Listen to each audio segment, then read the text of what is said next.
Caro cursista, nesse vídeo nós vamos analisar então o que a gente realizou na construção do jogo Barata Estressada. Nós vamos olhar então para a questão do funcionamento do jogo e pilares do pensamento computacional, assim como a gente fez no jogo das bexigas. Então, de olho aqui na tela e vamos analisar. Então, de olho aqui na tela e vamos fazer essa análise. Como vocês sabem, os pilares do pensamento computacional são formulação do problema, decomposição, reconhecimento de padrões, abstração, produção de algoritmos e depuração. Vamos verificar como que essas coisas estão presentes no jogo que a gente construiu. Então, formulação do problema. Construir um jogo em que uma barata corra pelas teias de uma aranha tentando capturar pontuações e fugir do contato com a aranha. Então, isso aqui que acontece no nosso jogo, não é isso? O que mais? Com as setas do mouse, o jogador deve mover a barata no sentido vertical, para baixo ou para cima, e no sentido horizontal, para a direita ou para a esquerda. A pontuação de 1 a 7 aparece de forma aleatória na tela. Ao serem tocados pela barata, marcam-se pontos e desaparece. Ao serem tocados pela aranha, apenas desaparece. Então, isso acontece com os números, com a pontuação. Aqui tem uma descrição do que acontece no jogo. É a formulação do problema. Mas a gente pode agora decompor o problema, né? E pensar o que seriam as partes do que a gente fez nesse jogo. A gente vai construir a parte visual do jogo. Então, esse é um primeiro problema que a gente resolveu. Construir a parte visual. Construir os atores. Construir como ele funciona. Segundo, movimentos da barata com som. Então a gente fez isso, né? No vídeo 2, deu movimentos para ela e atribuiu o som. O vídeo 3, a gente fez movimentos da aranha. No vídeo 4, números aparecem aleatoriamente na tela. No vídeo 5, contador de pontos zero no início do jogo e soma a pontuação do número tocado pela barata. E por último, a cada contato da barata com a aranha, a primeira perde uma de suas 5 vidas iniciais. Então olha, a gente pegou então a formulação do problema que é mais geral e a partir da formulação do problema a gente trata qual é o funcionamento do jogo. Lembre-se, o nosso problema não é um problema disciplinar ligado a um certo conteúdo matemático, de língua portuguesa, de biologia, de geografia, não. O nosso problema aqui é construir um jogo. E para construir esse jogo, a gente formulou o problema, que foi visto anteriormente. E aí, para ir para a prática efetiva, né, da formulação, a gente tem que decompor, transformar o problema maior em problemas menores, e aí vem a decomposição. Então a gente, né, observa essa decomposição em cada um dos vídeos de 1 a 5 que a gente construiu parte do jogo. Tá? E aí essas partes do jogo, elas estão bem identificadas, né, na produção de algoritmo que a gente construiu blocos específicos. Vamos então para mais um elemento, reconhecimento de padrões. O que há de padrão nesse nosso jogo? Bom, vamos lá. O movimento da barata tem a mesma velocidade nas 4 direções e sentidos. Esse é um padrão. Né? Nesse jogo que construiu básico aqui, sem nenhuma alteração de vocês, a barata se movimenta em sentido vertical, né? Na direção vertical, na direção horizontal, com a mesma velocidade. A aranha caminha pela tela de forma aleatória e retorna ao toque das bordas. Então, é aleatória, mas parece que ela está acompanhando ou perseguindo, né, a barata. Esse é um reconhecimento de padrão. Então, ela caminha aleatoriamente. A cada contato com a barata, a aranha retorna ao centro e a barata perde uma vida. E por último, a pontuação é zerada a cada início do jogo e soma-se números positivos para o cálculo da pontuação. Tudo isso são padrões. Podemos verificar outros? Você pode identificar outros, que não são somente esses, mas eu só quero dar como exemplo esses 4 padrões aqui. Se você observar outros, escreva na sua postagem, na sua tarefa, que vai contribuir comigo e com os colegas. Vamos então para um outro pilar, que é a abstração. Os movimentos dos atores são deslocamentos intercalados por trocas de 2 fantasias. A barata tem 2 fantasias, que a gente modificou uma fantasia da outra.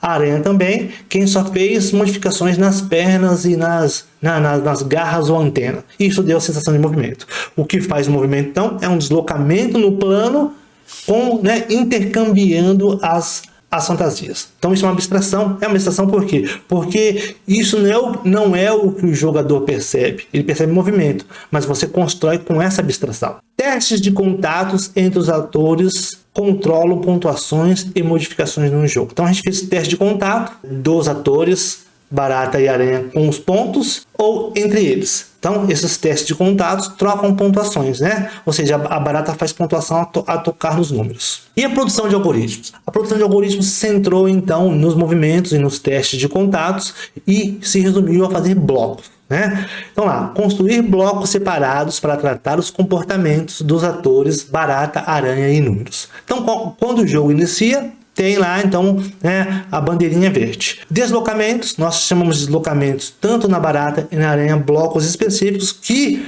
né, tratam o deslocamento e recebem entradas numéricas para esse deslocamento. Isso aconteceu na barata. O deslocamento da aranha, ele é um deslocamento, né, aleatório, ele funciona de um outro modo. Vidas, ou seja, nós construímos ali um certo algoritmo, mas não foi um bloco, construímos um algoritmo e encaixamos dentro de outro para poder controlar a quantidade de vidas que vai dizer se o jogo está ativo ou não. Pontuação também, né? No objeto números a gente criou lá um esquema de pontuação. E por último, criamos os testes de contatos, né? Algumas coisas são blocos nomeados, outras coisas são códigos bem construídos, bem localizados. Então, com isso, a gente produz algoritmos que resolvem partes específicas do jogo e quando essas partes somadas e bem conectadas, elas fazem o jogo funcionar, ok? Então, a produção de algoritmos, ela acontece decorrente também da decomposição. E por fim, a depuração, né? É semelhante ao que acontece no jogo das bexigas. O processo de depuração acontece entre uma ação e outra na construção do jogo, nos momentos em que são realizados testes para verificação do seu funcionamento. Nesses casos, compara-se o projeto mental do jogo com sua realização efetiva no Scratch. E aí a gente verifica que aquilo que a gente queria aconteceu, então, como a gente pensou, foi executado, né? Ou não foi executado, e aconteceram erros que eu cometi, que eu deixei de propósito esses erros, não cortei dos vídeos, para que vocês percebessem o seguinte, ó, deu alguma coisa errada, e na hora de executar o jogo e depurar mentalmente, depurar o jogo, a gente identificou esses erros e consertou esses erros, ok? Então, é isso que foi construído, né, por vocês, ou será construído por vocês, ao reassistir esses vídeos e construir o jogo chamado Barata Estressado. Mas eu queria também mostrar para vocês uma variação desse jogo que nós construímos, que traz sugestões de que tipo de coisa vocês podem implementar no jogo que vocês vão fazer. Eu só vou jogá-lo e vocês vão ver como que esse jogo se comporta um pouco diferente, porque ele já foi modificado do original, e eu queria que vocês observem, identifiquem essas coisas e, né, aceitem como sugestões. Vamos lá então. Então eu vou iniciar o jogo aqui, ó. Vou jogando e vou começando com vocês, né? Marcando pontuação, ó. Eu tenho 5 vidas lá no cantinho, ó. Ó, surgiu outra aranha aí, gente. Que coisa, né? Com uma certa pontuação surgiu outra aranha, ó. E eu tô fugindo das duas, né? E eu quero pegar esse amuleto aqui, ó. Peguei esse amuleto, ó. E se eu tocar na aranha, não acontece nada comigo. Fiquei meio que invisível. Olha que legal, ó. Vou pegar de novo aquele amuleto lá, ó. Ó. E tô marcando pontos, ó. Olha que bacana, né? O amuleto não marca pontos, né? Mas me deixa imune à ação das aranhas, né? Lá, tô já marcando 81 pontos. Ó, perdi vida. Mas, ou mais aranha, né? Eu posso tocar nelas agora com essa transparência que eu tô aqui, que não acontece nada, né? Ó que legal, né? E notou também que as aranhas que estão multiplicando, elas têm um certo tempo de vida? Elas não ficam o tempo todo no palco, elas morrem, né? Fica só o original, ó. Mas à medida que eu marco pontos, vai também acontecendo coisas interessantes, né? Então é isso, gente. Esse é o jogo, né, modificado, e fica aí como sugestão para vocês pensarem, né, a tarefa 2 do curso, né, e colocarem a criatividade de vocês em curso, né, para aprender sobre pensamento computacional, sobre Scratch e sobre construção de jogos. E nos falamos nos momentos ou nos espaços de interação do curso. Até lá!